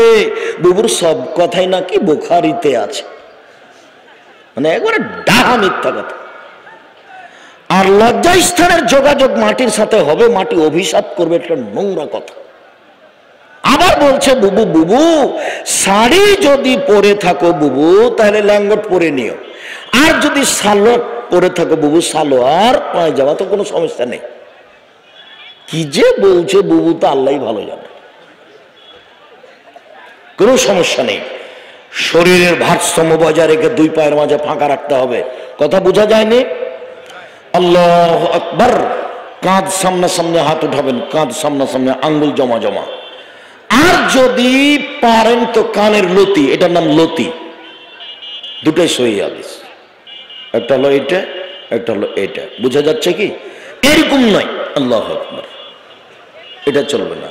আবার কোন মসজিদে দেখবেন আল্লাহু আকবার, এটাও চলবে না। আবার কাউকে দেখবেন আল্লাহু আকবার, আল্লাহ, একটাও চলবে না, সবই না যায়। শুধু এইটা আর না হলে এইটা, হয় কাঁধ সামনাসামনি আর না হয় কানের লতি সামনাসামনি। ডান হাতের কবজি বাম হাতের কবজির উপরে রাখবেন, বুকের উপরে রাখবেন। 5টা সহিহ হাদিস। নাভির নিচে রাখেন 3টে জাল জয়ীফ হাদিস, আমলযোগ্য নয়। তবে বাহুর উপরে বাহু রাখা যায়, সহিহ হাদিস। কবজির উপরে কবজি রাখেন, সহিহ হাদিস। বুকের উপরে রাখেন। মহিলারা তো সবাই বুকের উপরে রাখে, এখন পুরুষ রাখলেই হয়ে গেল সবাই। আমার মাঝাবি বোনেরা কি করে? বুকের উপরে রাখে। শুধু আমার মাঝাবি ভাইয়েরা কি করে? নাভির নিচে। তাছাড়া আমার মাঝাবি বোনেরা কোথায় রাখে? বুকের উপরে রাখে। কেন যে উলট পালট হলে আমি বুঝতে পারলাম না। যাক, দোয়া প্রথম সানা, আল্লাহুম্মা বা'id বাইনি ওয়া বাইনা খাতায়ায়া কামা বা'adta বাইনাল মাশরিক ওয়াল মাগরিব। এই যে জিকির, দোয়া শুরু হয়ে গেল। আল্লাহ তুমি আমাকে আর আমার পাপকে অত দূরত্বে রাখো, পূর্ব পশ্চিমকে তুমি যত দূরত্বে রেখেছো, পূর্ব থেকে পশ্চিম লক্ষ কোটি কিলোমিটার দূরে আছে, আমার থেকে আমার পাপকে লক্ষ কোটি কিলোমিটার দূরে রাখো। আল্লাহুম্মা নাক্কিনি মিনাল খাতায়া কামা ইয়ানাক্কা সাবুল আবিজ মিনাদ দানাস। আমার পাপকে ধুয়ে পরিষ্কার করে দাও, সাদা কাপড়কে যেমন ময়লা থেকে ধুয়ে পরিষ্কার করা হয়। আল্লাহুম্মা গসিল খাতায়া বিল মাই ওয়াস সালজি ওয়াল বারাদ। আল্লাহ তুমি আমার পাপকে ঠান্ডা স্বচ্ছ পানি দিয়ে বরফ দিয়ে ধুয়ে পরিষ্কার করে দাও। আউযু বিল্লাহি মিনাশ শাইতানির রাজিম, মারদুদ বিতাড়িত শয়তান থেকে পরিত্রাণ চাচ্ছি। বিসমিল্লাহির রহমানির রহিম, পরম দাতা দয়ালুর নামে আরম্ভ করলাম। আলহামদুলিল্লাহি রাব্বিল আলামিন, বিশ্ব জগতের প্রতিপালকের প্রশংসা। আর রহমানির রহিম, তিনি হচ্ছেন পরম দাতা দয়ালু, মালিক ইয়াউমিদ্দিন, তিনি হচ্ছেন বিচার দিনের মালিক। ইয়াকা নাবুদু, একমাত্র তোমার ইবাদত করি। ওয়া ইয়াকা নাস্তাঈন, একমাত্র তোমার কাছে সাহায্য চাই। তুমি আমার একটা কথা শোনো, অনেক প্রশংসা করেছি তোমার, তুমি আমার একটা কথা শোনো। ইহদিনাস সিরাতাল মুস্তাকিম, তুমি আমাকে সোজা পথ দেখাও। সিরাতাল্লাযিনা আনআমতা আলাইহিম, ওই পথ দেখাও যে পথ ভালোবেসেছো। ওদের পথ দেখাও যাদের ভালোবেসেছো। ওদের পথ দেখাও যাদের ভালোবেসেছো। গায়রিল মাগযুবি আলাইহিম ওয়ালাদ-দাল্লিন, ওদের পথ দেখাও না যাদের খারাপ বেসেছো। ওদের পথ দেখাও না যাদের খারাপ বেসেছো। অভিশপ্ত ইহুদির পথ দেখাও না, ভ্রান্ত খ্রিস্টানের পথ দেখাও না। আমিন। দীর্ঘ সময় ধরে তোমার দরবারে যে প্রার্থনা করলাম, এটা কবুল করো। এর জন্য সূরা ফাতিহা ব্যতিক্রম দোয়া। পৃথিবীতে ভিন্ন ধরনের ব্যতিক্রম দোয়া হলো সূরা ফাতিহা। একাই হলেও পড়তে হবে, জামাতে হলেও পড়তে হবে, ইমাম হলেও পড়তে হবে, মুক্তাদি হলেও পড়তে হবে, নীরবে হলেও পড়তে হবে, সরাবে হলেও পড়তে হবে, সবাইকে পড়তে হবে। ইহদিনাস সিরাতাল মুস্তাকিম, কত তোমার প্রশংসা করে বলছি একটা কথা। এক নম্বর প্রশংসা বিশ্বজগতের প্রতিপালকের প্রশংসা। দুই, পরম দাতা দয়ালু তুমি। তিন, বিচার দিনের মালিক তুমি। চার, তোমারই ইবাদত করি। পাঁচ, তোমার কাছে সাহায্য চাই। তুমি আমার একটা কথা শোনো। ওরা বলছে এই দলে আসো, ওরা বলছে এই দলে আসো, ওরা বলছে ফুরফুরাতে আসো, ওরা বলছে চর্মনয়ে আসো, ওরা বলছে এই দলে আসো, ওরা বলছে এই দলে আসো। আমি কোন দলে যাই? তুমি আমাকে সঠিক পথ দেখাও। আমি যা বললাম তা তুমি কবুল করো। আমিন। বিসমিল্লাহির রহমানির রহিম, পরম দাতা দয়ালুর নামে আরম্ভ করছি। কুল হুয়াল্লাহু আহাদ, হে নবী আপনি বলুন আল্লাহুস সামাদ, আল্লাহ একক নিরপেক্ষ মুখাপেক্ষহীন। লাম ইয়ালিদ, তিনি কাউকে জন্ম দেননি। ওয়ালাম ইউলাদ, তিনি কারো থেকে জন্ম নেননি। ওয়ালাম ইয়াকুল লাহু কুফুয়ান আহাদ, তার সমকক্ষ কেউ নেই। এই ছেলে বসো, আমার দিকে লক্ষ্য করো। এক খেয়ালে চেয়ে থাকবা। হাত আবার ওই পর্যন্ত উঠাতে হবে, এখন হাত খুলে দিতে হবে। ওই পর্যন্ত উঠে রুকুতে যেতে হবে। রুকুতে যাওয়ার পূর্বে আপনার সাথে জরুরি কয়েকটি কথা। হাত রডের মতো সোজা হয়ে থাকবে, হাঁটুকে চেপে ধরে থাকবেন। এই আমাদের ছেলেরা বাইরে নেই, তোমরা আমাদের ছেলেরা যারা এই প্রোগ্রামের জিম্মেদারি নিয়েছ, আমি জানি না যিনি জিম্মেদারি, অন্তত 40 জন ছেলে লাগবে, অন্তত 40 জন। 20 থেকে 30 বছর বয়সের 40 জন ছেলে লাগবে, যে এখানে দাঁড়াবে, ওখানে দাঁড়াবে, 10 ফুট 20 ফুট পর পর দাঁড়াবে, পিপিলিকা এদিক ওদিক গেলে যেন বুঝতে পারে। আমি তো আপনাকে শতবার বলছি, আমি কাহিনী, ইসব জুলেখার কাহিনী শোনাতে আসিনি। পরিবেশ এমন কন্ট্রোলে রাখতে হবে যেন পিপিলিকা যাতায়াত করতে না পারে, তাহলে আপনি পরিবেশ কন্ট্রোল করতে পারবেন এবং শুনে শান্তি পাবেন। পিঠের লম্বা হাত একবারে সোজা হবে, পিঠের উপরে যেন গিলাস থেকে যায়। একবার হাত সোজা হয়ে থাকবে, মাথা উঁচুও হবে না, মাথা নিচুও হবে না। আপনি বাড়িতে গিয়ে দেখেন আপনার স্ত্রী সিজদা করে না, রুকু যখন করে তখন হাত দুটা খালি এমনি হাঁটির উপরে রেখেছে, এমনি এরকম হয়ে আছে, মানে সম্পূর্ণ শরীরই পায়ের উপরে আছে। আর এখন আপনাকে আমি বলছি, কোমর থেকে সম্পূর্ণ ওজন কার উপরে থাকবে? হাতের উপরে থাকবে। কোমর থেকে সম্পূর্ণ ওজন হাতের উপরে থাকবে, এবার লম্বা হয়ে থাকবে লম্বা পিঠের হাতটা। সুবহান রাব্বিল আযীম, মহান আল্লাহর পবিত্রতা বর্ণনা করছি। 3 বার 5 বার 10 বার, একটা হাদিস ঠিক নয়, যে যা পারে। 2 বার 1 বার 50 বার 100 বার, যে যা পারে। নইলে বলবেন সুবহান কুদ্দুসুন রাব্বুল মালাইকাতার রূহ, তুমি পাক, তুমি পবিত্র, তুমি জিবরাইলের প্রতিপালক, তুমি ফেরেশতাদের প্রতিপালক। নইলে বলবেন সুবহানাকা আল্লাহুম্মা রাব্বানা ওয়া বিহামদিকা আল্লাহুম্মা ইগফিরলি। হে আল্লাহ, তোমার পবিত্রতা বর্ণনা করছি, তোমার প্রশংসা সহ করে তুমি আমাকে ক্ষমা করো যতবার ইচ্ছে। নইলে বলবে সুবহানাজিল জাবরুতি ওয়াল মালাকুতি ওয়াল কিবরি ওয়াল আজমাত সামি আল্লাহু লিমান হামিদা। আল্লাহ বলে কয়ের প্রশংসা শুনলো যে তার প্রশংসা করলো, হামদান কাসিরান তাইয়িবান মুবারাকান ফি, খুব প্রশংসা, মঙ্গলময় প্রশংসা, বরকতময় প্রশংসা, মিরাজ সমাতে আকাশ পরিমাণ প্রশংসা, মিলাল আর জমিন পরিমাণ প্রশংসা, মিলামা বাইনাহুমা আকাশ জমিনের মধ্যে যে ফাঁকা রয়েছে এই পরিমাণ প্রশংসা, মিলামা শেতা মিন শাইন বাদ, তুমি যে কত প্রশংসা চাও তা তো আমি জানি না, যত চাও তত, যত তুমি চাও তত তোমার প্রশংসা। এবার উঠেন সামি আল্লাহু লিমান হামিদা হামদান কাসিরান তাইয়িবান মুবারাকান ফি। এবার চলেন সিজদায় যাই। সিজদায় যাওয়ার পূর্বে আপনার সাথে জরুরি কয়েকটি কথা। এক, আল্লাহ নবী বলছেন আমাকে 7 হাড়ের উপরে সিজদা করতে বলা হয়েছে।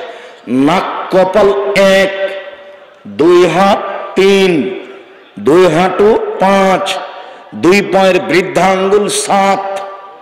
আল্লাহ নবী কি বলছেন যে আমাকে কি করতে বলা হয়েছে? 7 হাড়ের উপরে সিজদা করতে বলা হয়েছে। বলেন তো 7টা হাড় কোথায়? নাক কপাল 1, মানে নাকও লেগে থাকবে, কপালও লেগে থাকবে। কোনটা আগে কোনটা পরে এটার বিবেচনার দরকার নাই। মাটিতে কি হবে? 2টা লেগে থাকবে। 2 হাত কটা হলো? 3, 2 পা 5, 2 পায়ের বৃদ্ধা আঙ্গুল কটা হলো? 7। এই জন্য সিজদার সময় কেউ পা চুলকাবেন না। সিজদার সময় যদি পা চুলকান তাহলে হাত উঠিয়ে নিয়ে এসেছেন, এখন 6টা হয়ে গেছে, এটা নিষেধ। ওই সময়তে যদি পা উঠিয়ে নেন তাহলে এবার কটা হয়ে গেল? 5টা। হাত উঠে গেছে আগে, যে এবার পা চুলকাতে গিয়ে পা উঠে গেছে, তাহলে কটা হয়ে গেল? 5টা। সালাতটাই ভেঙে যাবে,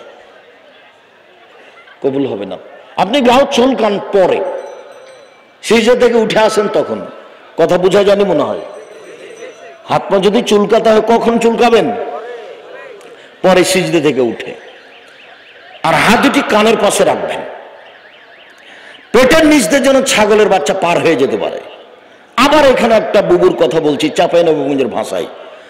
বুবু, মহিলা বটে, বুবু যখন সিজদায় যাবা বুবু এমন ভাবে যাবা হাতি যেমন মাটিতে পড়ে যায় তেমনি একবারে পড়ে গিয়ে বুককে উরুর সাথে লাগিয়ে আঁটো সাঁটো হয়ে সিজদা করিও বুবু। যদি বুককে উরু থেকে পৃথক রাখো বুবু তাহলে স্তন ঝুলন্ত থাকবে বুবু, পর্দার ব্যাঘাত ঘটবে। বুবুর সব কথাই নাকি বুখারীতে আছে। আরে বুবু ব্লাউজ গায়ে দিয়ে আছে, শাড়ি পরে আছে, চাদর গায়ে আছে, ঘরের ভিতরে আছে, তারপরেও পর্দার ব্যাঘাত ঘটলো। মহিলা পুরুষ একই, কোন এভাবে উঠে রাখতে হবে যেন পেটের নিচ দিয়ে কি হতে পারে? ছাগলের বাচ্চা পার হয়ে যেতে পারে। এই কথা মুহাম্মদ সাল্লাল্লাহু আলাইহি ওয়াসাল্লাম বলছেন। আর 2 পা একসাথে লেগে যাবে। এবার আমার মাঝহাবি ভাই বোন বলেছেন থামো থামো থামো থামো থামো, ডান পায়ের বৃদ্ধাঙ্গুল নড়ানো যাবে না, ওই এক জায়গায় থাকবে। এটা মিথ্যা কথা। সিজদায় যখন যাবে তখন 2 পা কি হয়ে যাবে? জমা হয়ে যাবে। বৃদ্ধাঙ্গুল সহ পায়ের গোড়ালি সহ 2টা এক জায়গায় লেগে যাবে। তারপরে সিজদায় যাওয়ার পূর্বে আরেকটা কথা আল্লাহ নবী বলছেন যে আমাকে চুল এবং কাপড় জড়িয়ে নিতে নিষেধ করা হয়েছে। হাত জড়াতে পাবেন না, নিচে থেকে প্যান্ট জড়াতে পাবেন না। যদি জড়ান তাহলে কোমরে জড়াতে হবে, কথা বুঝানো যায়নি। মহিলারা মাথার চুল খোপা বেঁধে সালাত আদায় করতে পাবে না, খোপা খুলে দিতে হবে। বেনি গাঁথা থাকবে, নাহলে এমনি থাকবে। কেন? সিজদায় যখন যাবে তখন চুল কাপড় চুপড় সবাইকে যেতে হবে সিজদায়। এই জন্য কোনোটাই জড়াতে পাবে না, হাতে জড়াতে পাবে না, পায়ে জড়াতে পাবে না। ভুল বুঝিয়েন না। যদি প্যান্ট বড় হয় তাহলে কোথায় জড়াতে হবে? কোমরে জড়াতে হবে। মহিলারা খোপা বেঁধে সালাত আদায় করতে পারবে না, খোপা খুলে দিতে হবে। বেনি গাঁথা থাকতে পারে, কোনো সমস্যা নেই। এরপরে হাত দুটি এভাবে উঠিয়ে রাখতে হবে। আর নাক কপালটা আরো 10 আঙ্গুল আগিয়ে রাখবেন যাতে করে পিঠের লম্বা হাতটা সোজা হয়ে যায়। সুবহান রাব্বিয়াল আলা, উঁচু আল্লাহর পবিত্রতা বর্ণনা করছি যতবার ইচ্ছা। সুবহানাকা আল্লাহুম্মা রাব্বানা ওয়া বিহামদিকা আল্লাহুম্মা ইগফিরলি সুবহান কুদ্দুসুন রাব্বুল মালাইকাতুর রূহ আল্লাহুম্মা ইগফিরলি জামবি কুল্লাহু দিক্কা ওয়া জাল্লাহু ওয়া লাহু আকরাহু নিয়াতুহু সিররা। আল্লাহ আগের পাপ, পরের পাপ, ছোট পাপ, বড় পাপ, প্রকাশ্য পাপ, অপ্রকাশ্য সব ক্ষমা করে দাও। নইলে বলবেন আল্লাহুম্মা ইন্নাকা আফুউন তুহিব্বুল আফওয়া ফা'ফু আননি, তুমি ক্ষমাশীল, ক্ষমাকে ভালোবাসো, আমাকে ক্ষমা করো। তারপরে উঠে আসেন আল্লাহুম্মা ইগফিরলি ওয়ারহামনি ওয়াহদিনি ওয়াআফিনি ওয়ারযুকনি, আল্লাহ আমাকে হেদায়েত দাও, আমাকে খেতে দাও, আমাকে রুজি দাও, আমার প্রতি দয়া করো। আবার চলেন সিজদায়, এগুলি বলেন। এই যে হলো 1 রাকাত, এভাবে আর 1 রাকাত, এ হলো 2 রাকাত। এবার বসেন। যদি আত্তাহিয়াতের বৈঠক হয় তাহলে বাম পায়ের পাতার উপরে বসে থাকবেন, বাম পায়ের পাতার উপরে, আর ডান পা কি হবে? এভাবে খাড়া হয়ে থাকবে। আর যদি সালামের বৈঠক হয় তাহলে বাম পা কি করবেন? ডান দিকে বের করে দিবেন, পিছন নিতম্ব মাটির উপরে রাখবেন। বোঝা গেল না? যদি আত্তাহিয়াতের বৈঠক হয় তাহলে কি হবে? বাম পায়ের পাতার উপরে বসতে হবে, আর ডান পায়ে ভাবে খাড়ো থাকবে। আর যদি সালামের বৈঠক হয়, বাম পাকে একবারে ডান দিক দিয়ে বের করে দিতে হবে, আর নিতম্ব কিসের উপরে রাখতে হবে? মাটির উপরে। বাম হাতের আঙ্গুল জমা করে হাঁটুর উপরে রাখবেন, আর ডান হাতের আঙ্গুল জমা করেন। এই ছেলে, উপস্থিত বৈঠকের দিনই মুসলিম বোন আপনাকে বলছে, এই মেয়ে এবার হাত জমা করো। দেখতে পাচ্ছেন প্রজেক্টরে? উপস্থিত বৈঠকের মুসলিম বোন আপনাকে বলছে, এই ছেলে তোমাকে বলছি, আপনাকে বলছে, মুরব্বী আঙ্গুল জমা করেন তো এই দুটা। হ্যাঁ করো দেখি। তৃতীয় আঙ্গুলের নখের উপরে বৃদ্ধাঙ্গুলের পেট রাখেন, গোলাকার। বৃদ্ধাঙ্গুলের পরেরটা থাকবে এবার হাঁটুর উপরে বসিয়ে দেয়, অবিরাম নড়বে। একবার নড়াতে হবে, এ প্রমাণে জাল ভুয়া হাদিসও নেই। অবিরাম নড়বে, এটা হলো শয়তানকে আঘাত করা। আবার দেখেন, এই ছেলে ঘুমিয়ে আছো নাকি? এই 20 আঙ্গুল কনিষ্ঠ, তার পরেরটা জমা করো। তৃতীয় আঙ্গুলের নখের উপরে বৃদ্ধাঙ্গুলের পেট রাখো, তারপরে বৃদ্ধাঙ্গুলের পাশের আঙ্গুল অবিরাম নড়বে ধীর গতিতে। হ্যাঁ,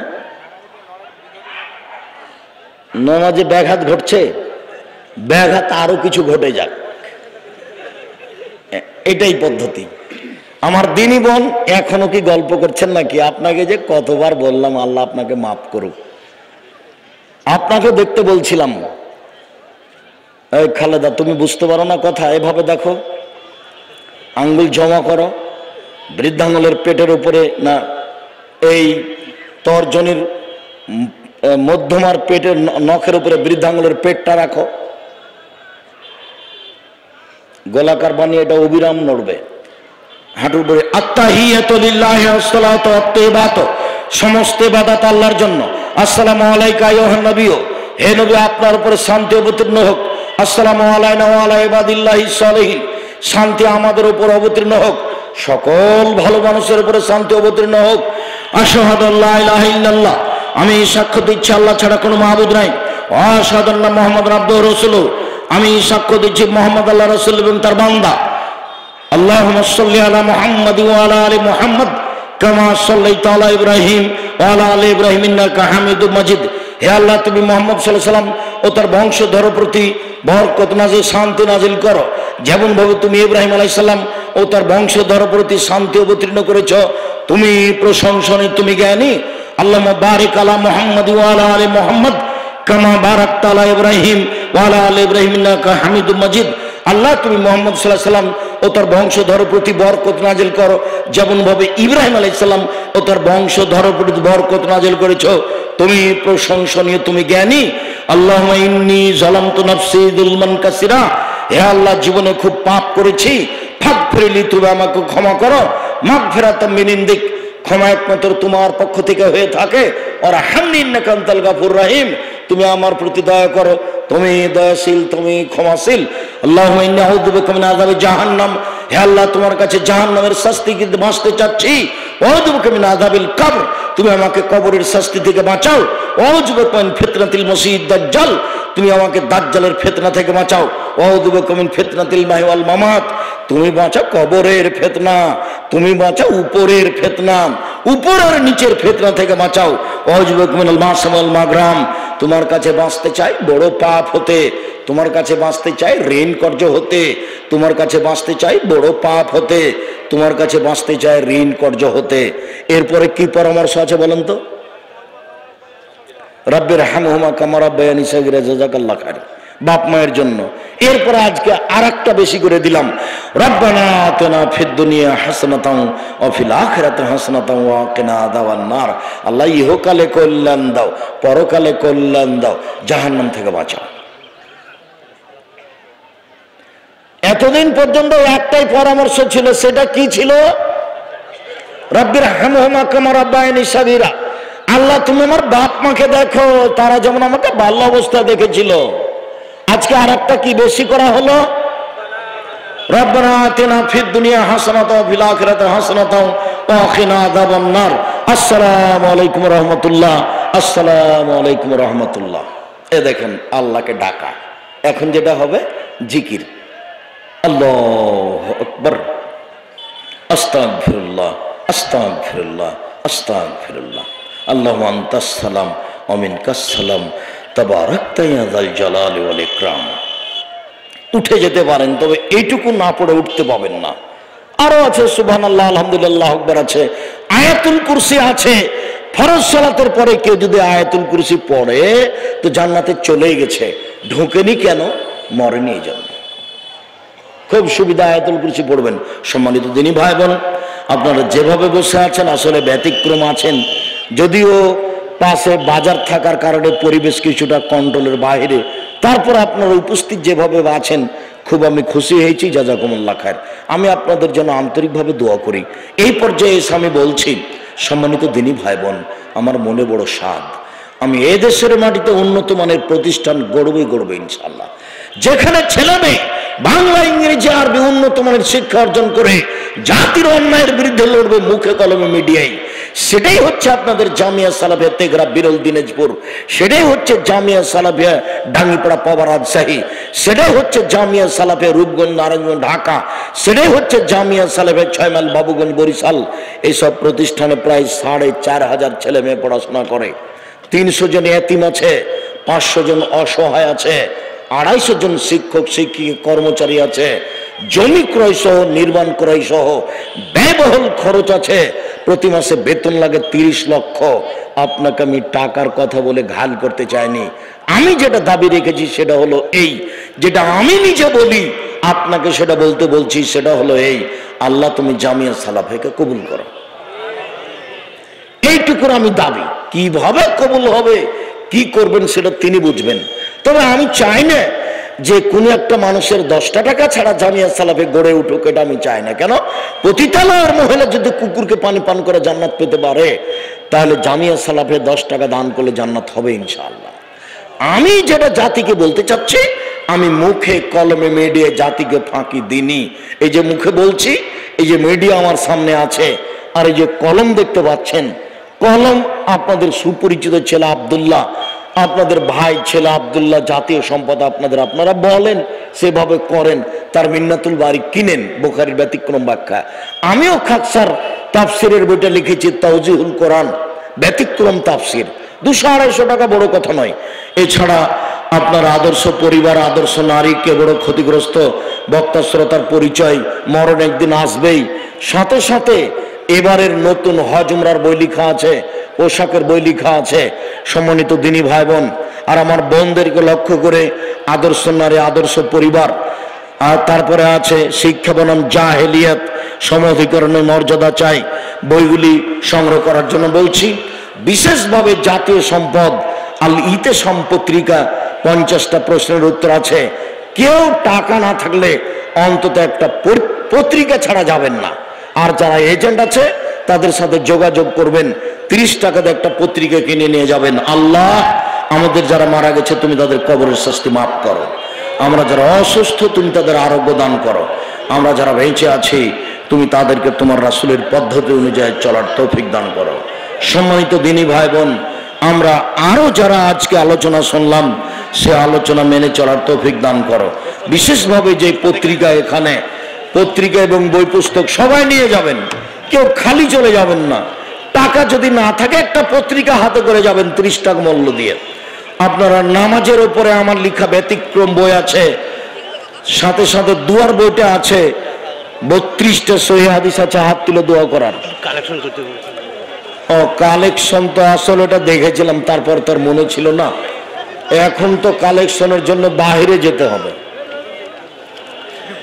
ওই বাহিরে যারা দাঁড়িয়ে আছে কাপড় চোপড় নিয়ে, আপনারা 10 টাকা হলে সেখানে দিয়ে যায়।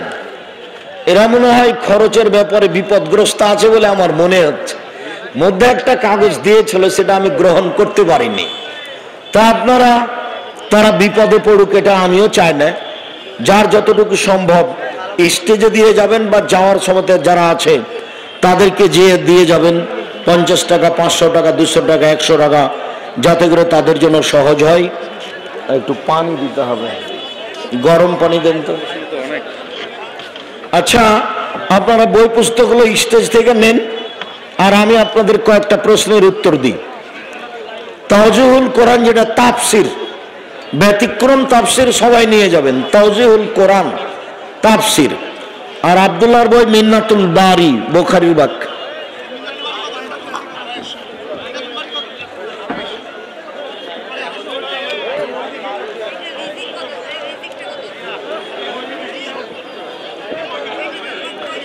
কয়েকটা জিজ্ঞাসা আমার দিনী ভাই বোন